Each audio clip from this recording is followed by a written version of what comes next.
ويأمر الله بفصل القضاء بين العباد، وتتطاير الصحف والدواوين، ويفضح المجرمون، وأجري بين الناس أبحث عن صحيفتي وكتابي، وأنا أقول لا يا ربي، لا يا ربي، لا تجعلني ممن يأخذ كتابه بشماله.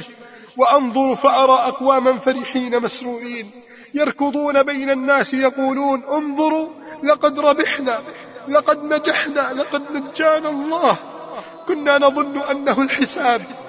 وألتفت فأرى أقواما أيمانهم مغلولة إلى أعناقهم، وشمائلهم خلف ظهورهم قد أمسكوا بصحائفهم يبكون يا ويلتنا، يا حسرتنا، يا ندامتنا، يا بؤسنا، يا شقاءنا، ليتنا لم نأخذ الكتب، ليتنا لم نقرأ الصحف، ليتنا لم نعرف الحساب، ليتنا كنا تراب. ما أغنت عنا الأموال شيئا، ما أغنت عنا الدنيا شيئا، ما نفعنا الملك ولا السلطان.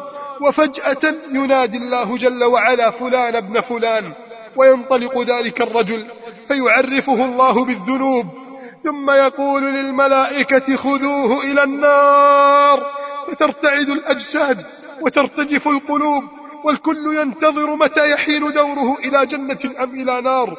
وأنا في ذلك الموقف العظيم أنتظر لا أدري أيصرف بي إلى الجنة أم إلى النار. وبينما أنا في ساحات يوم القيامة أقابل أمي الحنون فتقول لي يا ولدي حسنة أنجو بها وأدخل الجنة، فأقول دعيني يا أمي، فتقول يا ولدي أنا حملتك في بطني، أنا سقيتك من لبني، أنا غذيتك بحناني، ولدي هل نسيت من كان يسهر لراحتك؟ هل نسيت من كان يبكي لمرضك؟ ولدي أنا علمتك القرآن، ولدي أنا أمرتك بسنة النبي العدنان، ولدي أنا ربيتك على الحلال والحرام. فأبكي وأقول أمي دعيني وشأني، فأنا أولى أن أدخل الجنة بتلك الحسنة. وترحل أمي وتتركني، وأتابعها ببصري وهي تبتعد بين الزحام. أقول لنفسي لو كنت في غير هذا الموقف لفديتك يا أمي بروحي، لكنها النهاية يا أمي جنة أو نار. وأبكي بكاء شديدا، ويمر بي والد الحبيب فيقول لي يا ولدي حسنة أنجو بها من العذاب، فأقول يا أبتي لا أستطيع. يا ولدي أنسيت من أنا؟ لا يا أبتاه ما نسيت، لكن الموقف عصيب. فيقول يا بني أو تبخل علي بحسنة واحدة؟ فأقول يا أبتاه إنها النار يا أبتاه، إنها النار يا أبتاه، أنا أولى بالنجاة منها. ويتركني أبي ويرحل. ثم يأمر الله جل وعلا أن يتبع كل قوم ما كانوا يعبدونه في الدنيا، فيتبع عباد الأصنام الأصنام، وعباد النار النار، وأصحاب الأحجار الأحجار، وكل تلك الأقوام تتساقط مع معبوداتها في النار. وأبكي وأنا لا أدري أين أذهب، لكنني أعلم أنني عبدتك يا رب، حتى وإن كنت عصيتك، إلا أنني كنت موحدا. ما طفت يوما حول قبر، ولا طلبت المعونة ولا الغوث من مقبور، ولا رفعت كفي لأحد سواك. وأنا الآن يا مولاي أنتظر مع المسلمين حتى تتجلى لنا فنتبعك. وفجأة وبينما أنا واقف مع الناس إذ بي أسمع اسمي، نعم إنه اسمي فلان ابن فلان. الملك يقول هلم يا فلان للعرض على الله، وترتعد الأقدام فما تحملني، فأجر جرا إلى الله، ويخلو الله بي يا فلان ابن فلان، فأقول نعم يا ربي. يا فلان أتذكر ذنب كذا وكذا؟ فأقول نعم يا ربي أذكره. وأنا مطرق الرأس لا أعلم من أين لي بالقوة أو الجرأة، وكيف أستطيع الحديث وأنا الآن أخاطب ملك الملوك. ويقول الله يا فلان أتذكر ذنب كذا وكذا؟ فأقول نعم يا ربي. فيقول الله أتذكر ذنب كذا وكذا؟ فأقول نعم يا ربي. فيقول الله كنت سترتها عليك في الدنيا وأنا اليوم أغفرها لك. فأي سرور ذلك السرور، وأي فرحة تلك الفرحة. إخواني وأخواتي، إنني أبكي الآن وأتخيل هذا حالي إن مت على التوحيد والتقوى. أما إن كنت من أهل العصيان فلا أتذكر حينها ما سأقول.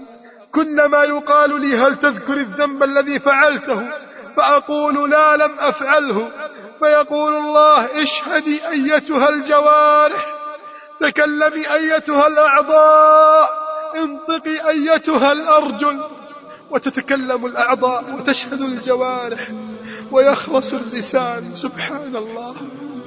ومن أعماق قلبي أنادي يا أيتها الجوارح، يا أيتها الجوارح، لقد سكت حتى لا أدخل النار، لقد صمت حتى لا تعذبوا في النار، فما الذي جعلكم تتكلمون؟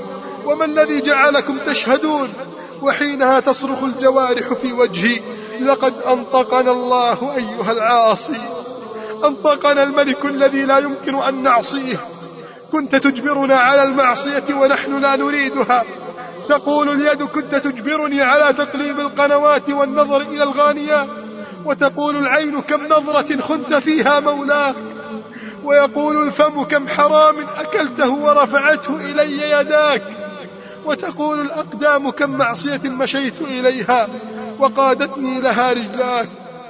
ويوم يحشر أعداء الله إلى النار فهم يوزعون حتى إذا ما جاءوها شهد عليهم سمعهم وأبصارهم وجلودهم بما كانوا يعملون. وقالوا لجلودهم لم شهدتم علينا؟ قالوا أنطقنا الله الذي أنطق كل شيء وهو خلقكم أول مرة وإليه ترجعون. وما كنتم تستترون أن يشهد عليكم سمعكم ولا أبصاركم ولا جلودكم ولكن ظننتم أن الله لا يعلم كثيرا مما تعملون.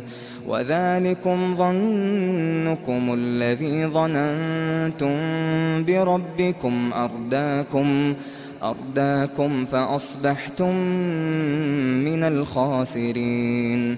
فإن يصبروا فالنار مثوى لهم وإن يستعتبوا فما هم من المعتبين.